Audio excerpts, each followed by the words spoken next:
Bueno, tal como lo hemos venido haciendo en el diario de Cooperativa, en jornada de lunes tenemos conversación con los candidatos presidenciales para saber cuáles son sus ideas, sus programas, cómo se proyectan para un futuro eventual gobierno. Esta mañana le corresponde a Andrés Velasco, precandidato presidencial independiente, fue ministro de Hacienda del gobierno de Michelle Bachelet, estudió economía en las universidades de Yale y Columbia y se doctoró en la Universidad de Harvard, donde sigue de académico ahí. ¿Andrés? No, hace muchos años que no. Yo renuncié, creo que por allá por el segundo o tercer año del gobierno de Michelle Bachelet. Desde entonces que no tengo ningún vínculo con ninguna de las universidades de los Estados Unidos. ¿Cómo está Andrés Velasco? Buen día. Muy buenos días, encantado de estar aquí. Muchísimas gracias. Gracias por la invitación. Y estamos, como estamos todos los candidatos, trabajando intensamente, ¿no es cierto? Quedan 30 días para las primarias. Esta primaria que creo que va a ser una verdadero plebiscito, creo, entre la vieja y la nueva política. Estamos ahí conversando con mucha gente y haciendo planteamientos. Ojalá que sea una primaria de futuro con ideas y no de peleas. Andrés Velasco, le leo una información publicada en cooperativa.cl el lunes 8 de agosto de 2011. El encabezado dice: Andrés Velasco dijo que no será candidato presidencial si se presenta Bachelet. Bachelet se presentó y lo tenemos de candidato presidencial. Justamente porque cambié de opinión y yo reivindico el derecho de las personas de cuando cambian las circunstancias, cambiar de postura. Yo creo que no hay nada más propio de la antigua política, eso de pretender que los candidatos nunca cambian. Me terminé de convencer que Chile tiene un problema serio en su política hoy, que ciertas dirigencias partidistas se han apoderado de buena parte del poder político, que eso tiene que cambiar y ese cambio no va a venir de los partidos reunidos en un cónclave, en algún salón de un hotel con las ventanas y las puertas cerradas, va a venir de la competencia, la discusión de ideas, así que en eso estamos. Pero cuando uno ve la discusión de este fin de semana en torno a quién va a tener el segundo lugar, el tercer lugar, quién va a poder influir más, mejor en los programas, parece que usted y Orrego, de paso, estuvieran peleando por el segundo lugar y no por ganar las primarias, Andrés Velasco. Yo creo que todos estamos luchando por poner ideas sobre la mesa, por discutir y por que nos vaya lo mejor posible. Y ese debate que tú mencionas surge de unas afirmaciones muy desafortunadas, a mi juicio, del senador Quintana, el presidente del Partido por la Democracia, que hace una amenaza realmente respecto de quién viene primero, quién viene segundo, quién viene tercero y qué influencias van a ejercer unos y otros. Yo creo que la política de las amenazas en Chile no debería tener cabida, no es lo que quiere la gente. Estamos todos aquí trabajando por discutir lo que realmente tenemos que discutir, que no son los conflictos políticos pequeños, sino que las necesidades de la clase media, la necesidad de cambiar la política, que es que la gente lo tiene realmente harta. Pero su presentación, Andrés Velasco, en estas primarias, ¿es con la esperanza real de llegar a noviembre o con la confianza más bien de tener un buen resultado que le permita influir, por ejemplo, en el programa de quien sea el candidato o la candidata? Las elecciones se definen el día que la gente vota y yo creo que hacer demasiada política de ficción respecto de dónde estamos en las encuestas al final abre el espacio para sorpresas como ocurrieron muchas veces. Yo entiendo que mi candidatura es una candidatura distinta, es independiente, no tengo una máquina, no tengo un partido político y por eso es especialmente cuesta arriba, pero al mismo tiempo tengo clarísima la necesidad de que se abran espacios para los cientos de miles, los millones de chilenos y de chilenas que son independientes, que hoy día están hartos de no tener la posibilidad de opinar porque los partidos políticos y sus actuales dirigencias han monopolizado el debate público y por lo tanto se van abriendo, y así lo dicen las encuestas, los espacios lentamente porque partimos de muy abajo, yo lo tengo muy claro, para una candidatura distinta, una candidatura que pretende cambiar esa política y que pretende darle voz a esos millones de personas que hoy día sencillamente están marginados del debate político. Se ha hablado mucho de que el pragmatismo se impone sobre las ideologías, pero sin embargo, al final de cuentas, todos los sistemas que se ponen en práctica en la sociedad terminan teniendo un fuerte fundamento ideológico. Entonces, usted se dice candidato independiente, pero ¿independiente de qué? ¿Identificado con la centro-izquierda, con el centro-centro? Yo soy un candidato independiente porque no le tengo que pedir permiso, a ninguna cúpula política a la hora de dar opiniones. Yo me debo al equipo con que trabajo, un equipo joven, un equipo de personas independientes. Algunos vienen de los partidos, otros no. Y estamos tratando de contribuir a que el centro político en Chile, Durante 20 años en Chile gobernó el centro y la izquierda, en una alianza de centro-izquierda que obviamente dejó deudas, hay tareas pendientes, pero que también le significó un avance a Chile. Y me parece que hoy día es absolutamente clave que ese centro esté representado dentro de la alianza de centro-izquierda, porque se ha ido desdibujando y hay muchas personas que quieren cambios, pero los quieren con gradualismo, los quieren con seguridad, no quieren que sus familias enfrenten nuevas inestabilidades, y esa gente hoy día se ha ido quedando sin representación política. Además, esa gente está cansada de las malas prácticas, está cansada de una manera de hacer política que es muy ajena al espíritu de los chilenos. Pero cuando dicen que están cansados de esa manera de hacer política y uno mira las encuestas y ve la ventaja que le lleva Michelle Bachelet al resto de los candidatos, parece que no estuvieran tan cansados de la manera de hacer política. La expresidenta Bachelet hizo un buen gobierno y por eso se ha ganado el cariño de mucha gente, y eso es indiscutible. Yo también le tengo aprecio y afecto. Pero cuando uno ve las posturas de los partidos y las tensiones que han existido entre los partidos y todas las candidaturas, no solamente la candidatura de ella, ahí uno ve problemas. Ve problemas porque hay casos en los cuales, por ejemplo, un candidato como Claudio Rego dice un día que está en contra de la acusación constitucional del ministro de Educación. Los 19 diputados de su partido, acto seguido, votan a favor de esa acusación, y el candidato a los pocos días se desdice y opina que la acusación, a fin de cuentas, se justificaba. Ese tipo de tironeos entre los candidatos y sus partidos y las cúpulas que no quieren ceder. Veamos lo que pasó con las primarias, ¿no es cierto? En que los partidos de la Concertación, a regañadientes, claro, aceptan el principio de que los ciudadanos deben elegir los candidatos presidenciales, y acto seguido le dan un portazo a movimientos independientes como el de Giorgio Jackson y dicen: aquí no vamos a hacer primarias para diputados, para senadores, van a ser los partidos los que a dedo pongan a los candidatos. Ese tipo de cosas sencillamente a la gente le irritan, y basta ver, tú me preguntabas por las encuestas, basta ver cómo hoy día las dirigencias partidarias tienen 15 o 18 o 20% de aprobación y 70 o 80% de rechazo, y eso tiene que cambiar. ¿Se arrepiente de haberse inscrito para las primarias, Andrés Velasco? Para nada, para nada. Nosotros estamos... ¿Hubo este tironeo después? No, el tironeo tiene que ver exactamente... Todo, ¿verdad? A ver, no. Dijo, voy a ver si me puedo retirar. No, yo dije lo siguiente, yo dije, lo que acaban de hacer los partidos calza perfectamente con lo que te decía recién, es absolutamente inaceptable. Y por lo tanto, uno no puede avalar, uno no puede prestarle ropa a actitudes que son francamente antidemocráticas y que por lo demás se contradicen con lo que ha sido la historia de la Concertación. Si la Concertación nace el año 87 como un movimiento para recuperar primero la democracia que estaba en manos de la dictadura y después profundizarla. Y cuando esos mismos partidos y esos mismos dirigentes dicen no, pero en el caso de fulano vamos a defenderle su cupo, no vamos a permitir competencia, no vamos a permitir que los ciudadanos se pronuncien. Eso yo no estaba dispuesto a avalarlo, así de simple. Andrés Velasco, usted como economista siempre imagina escenarios, fue secretario de la cartera de Hacienda con mayor razón, tuvo en sus manos el control de la billetera pública. Entonces, si adoptamos esta medida puede pasar esto, este efecto se consigue con esta otra medida. Entonces yo le pregunto a usted, en el caso concreto que llegue a ser candidato presidencial de la oposición, ¿va a tener que contar con el apoyo de aquellos que tienen malas prácticas, de aquellos que son corruptos, que tienen acciones antidemocráticas? ¿Cómo se entiende que usted vaya a ser candidato de toda esa gente? Yo espero ser candidato de los millones de chilenos que no están inscritos en los partidos y que las malas prácticas les repugnan. Y esa gente merece un espacio para expresarse. Ahora, respecto del Parlamento, Chile tiene un sistema presidencial. Y así como el presidente necesita de los partidos y del Congreso, el Congreso necesita de los partidos y del presidente. Y por lo tanto, lo que ocurre en Chile es que los acuerdos tardan, se demoran, vienen con tironeos, pero finalmente ocurren. Y por lo demás, Sergio, yo creo que la tensión entre los presidentes y los partidos ha sido una constante de la vida política, porque a veces me dicen, bueno, tú eres independiente, vas a tener problemas con los partidos, y eso parecería suponer, ¿no es cierto?, que los otros presidentes que han sido militantes no han tenido problemas. Bueno, y basta ver la relación tormentosa que ha tenido Sebastián Piñera con su partido.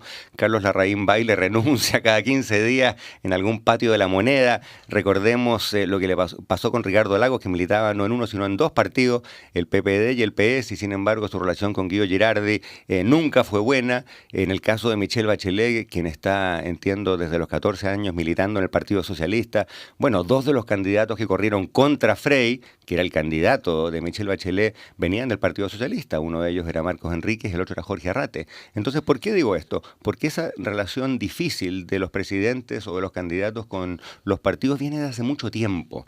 Y yo creo que no se va a corregir sencillamente dando vuelta a la hoja y pretendiendo que eso no existe. Se va a corregir haciendo cambios profundos en la institucionalidad política, en el sistema binominal, que no va para más, en las leyes de los partidos políticos que permiten que haya partidos que no tengan democracia interna, que no tengan financiamiento claro. Elijamos a los intendentes. Creo que ese es el tipo de cambio político que a Chile le hace falta. ¿Está arrepentido de no haber dado el postnatal mientras usted fue ministro de Hacienda del gobierno de Bachelet? Porque a usted los indican como ministro de Hacienda que estaba más preocupado del superávit que de la situación social de los chilenos. Habría que preguntarle respecto del postnatal a las personas que estaban en ese tema, es decir, los ministros de salud, en fin. Yo te puedo decir lo siguiente, a mí me parece que el postnatal, primero que nada, había que dárselo a quienes no tenían nada. Había millones de chilenas que eran trabajadoras independientes, que eran temporeras, feriantes, que no tenían un día de postnatal. Y me parece que esa habría sido, y sigue siendo para muchas de ellas, la prioridad.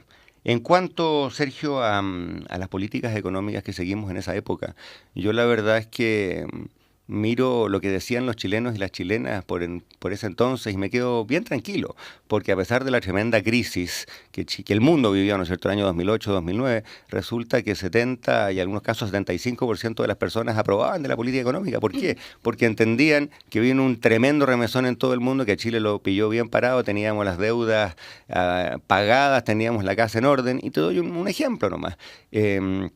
En el caso de España, el desempleo, veía ayer en el diario, llegado al 26%. En Chile el desempleo llegó al 10% y empezó levemente por debajo del 10% y pronto empezó a bajar. En España llevan 6... ¿Eso tiene que ver con las políticas que usted aplicó más que con lo que ha hecho el gobierno estos últimos 3 años, Andrés Velasco? Bueno, habría que preguntarse qué reformas ha hecho el gobierno de Sebastián Piñera que impulsen el crecimiento, y la respuesta es ninguna. Y tanto es así que precisamente por estos días vemos, está en todos los diarios de hoy, que baja el precio del cobre e inmediatamente la economía se empieza a desacelerar, lo que revela que buena parte de este crecimiento, mira, cuando hay buenas cifras hay que celebrarlas. Yo voy a ser el primero en celebrar cualquier buena cifra. La pregunta que tenemos que hacernos es qué tan sostenibles y qué tan duraderas van a ser. Hace 4 años atrás Sebastián Piñera hizo campaña prometiendo una revolución en materia de energía, no ha ocurrido, una revolución en materia de relaciones laborales, de cualquier tipo. ¿Quién sabe quién habría propuesto? Prometió probablemente 1 millón de empleos y lleva ¿cuánto? 800.000. Habría que ver exactamente cuál es la fuente de esos empleos. Porque claro, cuando uno compara con un año de crisis en que el empleo se había resentido, es indudable que la economía ha creado empleos. Pero también es indudable que en Chile hay 3,5 millones de personas todavía, mujeres y jóvenes en su gran mayoría, que están fuera del mundo del trabajo, que no tienen oportunidades.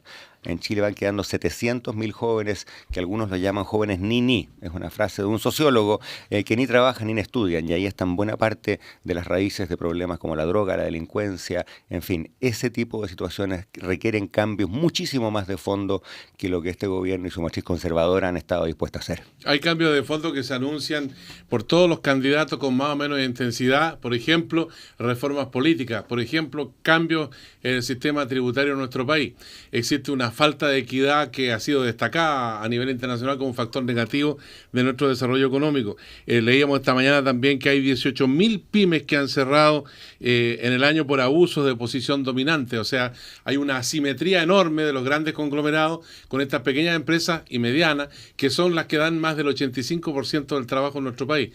Entonces, del punto de vista tributario, ¿qué es necesario cambiar para que se empareje la cancha, como dicen ustedes los políticos y los economistas? Bueno, justamente, Sergio, en menos de un par de horas más, por ahí por las 10:30 de la mañana, vamos a hacer una conferencia de prensa en nuestro comando en que anunciamos una profunda modificación a las leyes tributarias de Chile, con el énfasis puesto en cerrar los resquicios y en cerrar las granjerías que permiten que personas de altos ingresos hoy día disfracen sus altos ingresos como bajos y tributen menos de lo que correspondería. Algunos de esos cambios los empezamos a hacer cuando yo era ministro, pero hubo casos en los cuales, lo quiero decir con toda franqueza, no lo logramos porque no estaban los votos, y no estaban los los votos de los parlamentarios. Quizás habría que preguntarse por la influencia del lobby. Esto nos lleva de nuevo al tema de las malas prácticas. Pero ¿qué vamos a proponer hoy? Vamos a proponer que, por ejemplo, aquellas personas que invierten en el extranjero, usando todos estos cascarones, todas estas sociedades, ¿no es cierto?, no puedan usar eso como una manera de evitar impuestos.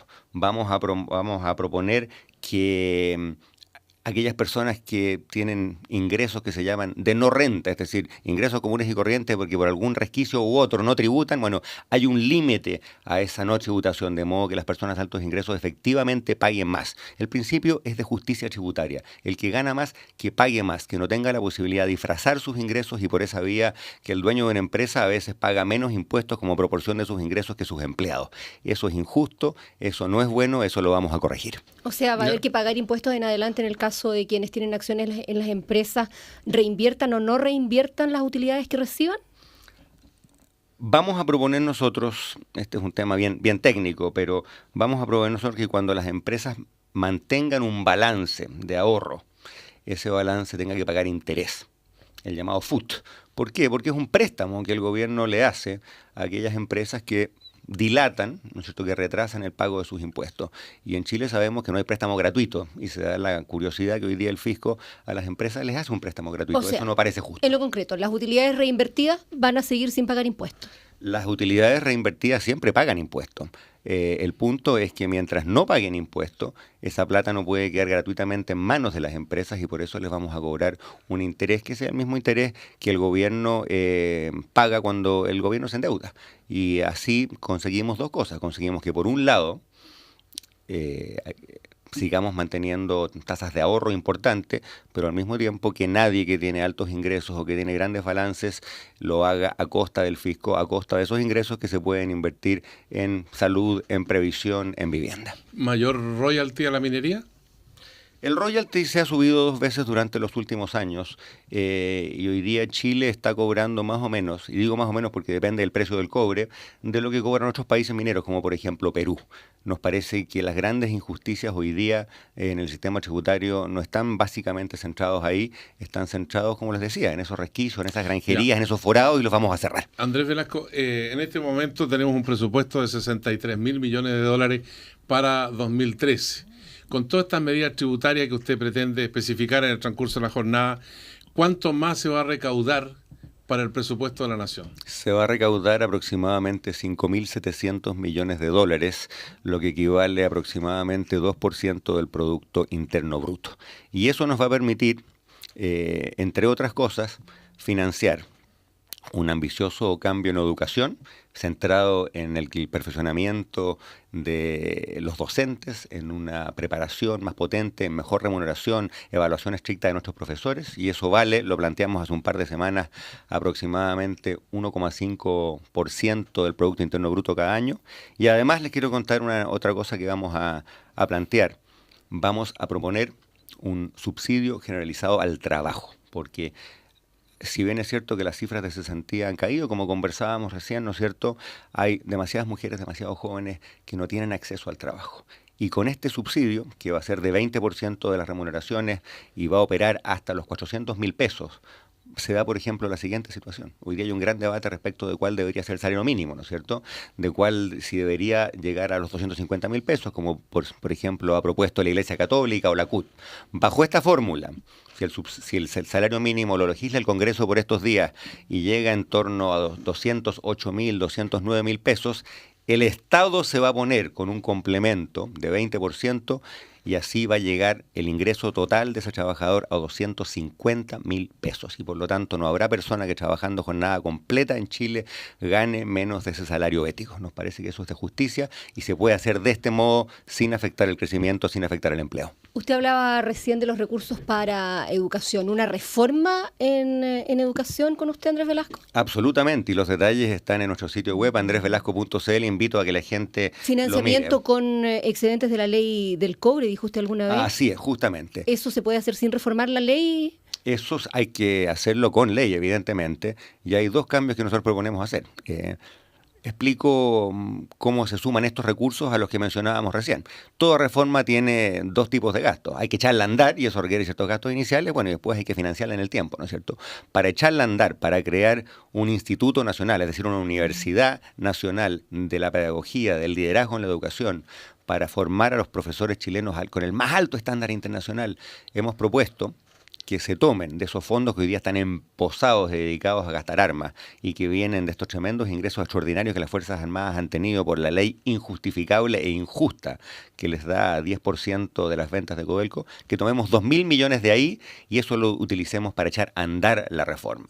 Y de paso, obviamente reitero que esa ley hay que cambiarla. Nosotros mandamos un proyecto de ley al Congreso el año 2009, si mal no recuerdo, que modificaba el 10%, que ponía fin a este sistema absolutamente arbitrario de que parte de las ventas de Codelco vayan a comprar armamento. Lamentablemente esa ley sigue ahí durmiendo en la misma comisión donde ingresó. Andrés Velasco, los estudiantes permanentemente han recordado en los últimos años que el gobierno de Michelle Bachelet los engañó. Les prometieron muchas cosas después de la Revolución Pingüina, hubo comisión, hubo levantamiento de brazos en la moneda.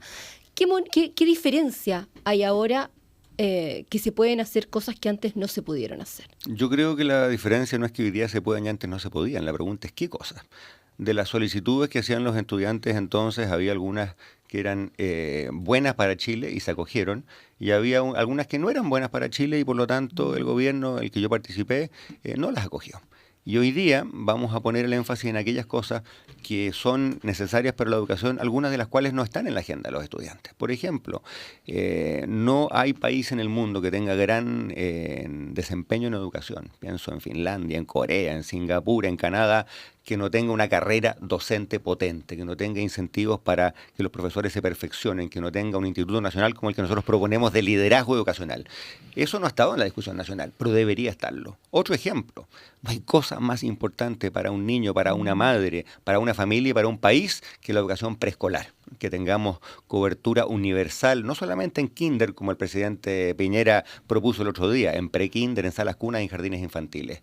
Eso va a requerir una cantidad importante de recursos públicos, pero no hay dinero mejor invertido en el mundo, porque eso es bueno para ese niño que de otro modo, si a los 2 o 3 años no recibe estímulo temprano, va a llevar una mochila, una carga de por vida. Ese tipo de asuntos educacionales son absolutamente centrales. Yo lamento que no hayan estado en la discusión que los estudiantes han gatillado, pero creo que son temas prioritarios y son temas de equidad. Andrés Velasco, desde el punto de vista social, se ha hablado de la necesidad de mantener el crecimiento del país. Se proponen medidas, por ejemplo, como la flexibilización laboral, como la jubilación a los 67 años.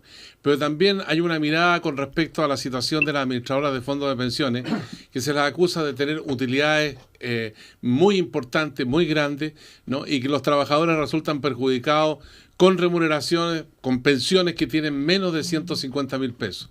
¿Cambios en ese plano en un eventual gobierno suyo? Absolutamente.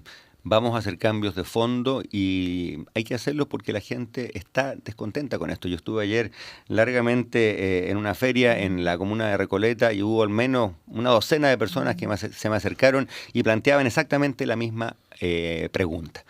Es bueno recordar que hicimos cambios ya el año 2008. El año 2008 hicimos licitaciones que permitieron que los costos para los afiliados de estar en una AFP cayeran fuertemente. Pero lamentablemente esa baja no se aplica a todas las personas. Vamos a hacerla extensiva a todas las personas. Y aprovecho de darle un consejo a quienes nos están escuchando. A fines de mes, miren la liquidación que les llega a la AFP y vean cuánto les están cobrando, cuánto les están sacando de su cuenta para el bolsillo de la AFP. Y si le están cobrando más de 1% del sueldo mensual, cámbiese, porque hay alternativas más baratas. Pero no solo eso. Además, hay mucha gente muy indignada y con razón porque en meses malos o en años malos en que sus inversiones, ¿no es cierto?, la plata del afiliado cae, la AFP sigue ganando dinero. Y eso significa que el riesgo recae enteramente en la persona y no en la administradora. Nosotros vamos a proponer que en años malos la AFP se meta la mano al bolsillo y ayude a compensar a ese afiliado por la pérdida de recursos en su cuenta. Nos parece de elemental justicia. ¿Jubilación a los 67 años? Yo creo que no es la primera medida que hay que abordar. ¿Flexibilización laboral? Todo depende de qué signifique eso. porque es indudable que hoy día tenemos demasiadas mujeres y demasiados jóvenes a quienes les gustaría, por ejemplo, trabajar jornada parcial, ¿no es cierto?, para poder estudiar y trabajar al mismo tiempo, pero el código laboral lo hace muy difícil. Pero creo que es importante alejarnos de ciertos criterios rígidos que nos han impedido llegar a soluciones, porque en el tema laboral es un tema en el cual inmediatamente las posiciones se vuelven extremadamente ideológicas y la conversación no avanza. A una mujer, el otro día yo estuve en la comuna de Los Espejos y una madre de 3 niños me decía: yo soy mujer sola, tengo que trabajar, si no trabajo mis hijos no comen y sin embargo no tengo sala cuna, no tengo dónde dejarlos durante el día. Esa mujer, Sergio, trabaja de noche, deja la puerta junta de su departamento en el block, la vecina le mira a los niños que efectivamente quedan solos durante toda la noche y ella sale a trabajar a una cuadrilla que hace el aseo en supermercados. Creo que tenemos una deuda con ella, porque esa mujer merece mejor capacitación, merece una ley contra la discriminación que vaya de la mano de una fiscalía contra la discriminación para que no se le discrimine, y además creo que ayudaría a esa persona y a tantas mujeres como ella que tuviéramos más facilidad para trabajar jornada parcial, turnos más adaptables, de modo que el trabajo sea más amigable y que esté disponible para esos millones de jóvenes y de mujeres que hoy día no tienen oportunidades en el mundo laboral. Si es otro el candidato presidencial que elijan el 30 de junio en la oposición, ¿usted estaría dispuesto a llegar con sus ideas programáticas para que sean incorporadas en el programa de ese candidato o candidata? ¿Sería ministro de Estado eventualmente si le ofrecieran en el futuro esa posibilidad? Yo estoy trabajando 24/7 porque a esta candidatura le vaya lo mejor posible y creo que estamos todos en la misma. Pero tú planteas una pregunta importante. Gane quien gane, ¿qué ocurre después de la primaria? Bueno, yo creo que ocurre lo que tiene que pasar en toda coalición, en que las personas se sientan y acuerdan un conjunto de prioridades y un programa común. Así ha ocurrido en el pasado, debería ocurrir ahora, porque una primaria obviamente es muy importante, fija prioridades, elige al abanderado o la abanderada, pero no es un cheque en blanco. No significa que algunos le pasen máquina por encima a los otros. Corresponde ahí un diálogo y evidentemente creo que todos los candidatos van a bregar porque las ideas que representan, porque su trabajo por el candidato que salga elegido el 30 de junio o la candidata no está asegurado. La ley dice que las primarias son vinculantes y creo que todos nos tomamos muy en serio ese compromiso. ¿Va a votar por el candidato que salga elegido? Indudablemente, pero tú comprenderás que los votos de las personas que a uno lo acompañaron son votos en conciencia y esos votantes no van a vulnerar sus principios, ¿no es cierto? Y por lo tanto es importante que toda esa gente que vota por un candidato o una candidata a la hora de integrarse en una coalición sienta que los principios que representan a las ideas que impulsan están representados y que no ha habido ahí abusos de poder y que una candidatura no sencillamente ha tratado de dejar de lado las ideas de otros. ¿Volvería a ser ministro de Michelle Bachelet, Andrés Velasco? Yo creo que es una mala práctica de la política especular sobre quién tiene qué cargo cuando los votantes aún no se han pronunciado. Queremos agradecerle a Andrés Velasco que haya estado nuevamente con nosotros aquí en el Diario de Cooperativa. Hemos invitado a todos los candidatos presidenciales. Bueno, y si las circunstancias en el futuro lo ameritan, lo vamos a tener aquí de nuevo. Muchísimas gracias, encantado de haber estado por estos lados y un saludo a los auditores de Radio Cooperativa. Buen comienzo de semana. Buen día.